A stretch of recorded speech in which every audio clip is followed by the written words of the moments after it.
పక్షంగా నేను మనవి చేస్తూ ఉన్నాను. ఆకాశ మండలము నీతిని కురిపించున్నట్లు అంతరిక్షమా మహావర్షము వర్షించుము.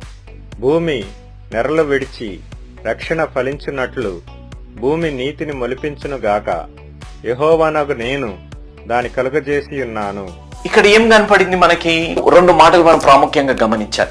ఈ రెండు మాటలు ఏంటిదనగా, ఒకటి రక్షణ, ఒకటి నీతి అనే మాట ఇక్కడ రాయబడింది. కాబట్టి ఈ రోజు మనం ఏర్పాటు చేయబడింది మన జీవితాన్ని రక్షించే దేవుణ్ణి సేవించడానికి. ఈ రోజు మనం ఏర్పాటు చేయబడ్డాం. మన జీవితాలు ఆయనకి మహిమ తెచ్చే విధంగా మన జీవితాలు ఏర్పాటు చేయబడ్డాయి అనేది మనం గ్రహించాలి. దేవుడు ఎప్పుడు కూడా మనిషి జీవితంలో మీరు గమనిస్తే దేవుడు రక్షణతో పాటు నీతిని కూడా చూస్తారు.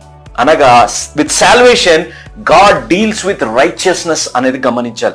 మనము ఎప్పుడైనా మనం వాక్యం చదివేటప్పుడు వినుట వల్ల విశ్వాసం కలుగుతుంది. దేవుని స్తోత్రం. వినుట వల్ల విశ్వాసం కలుగుతుంది.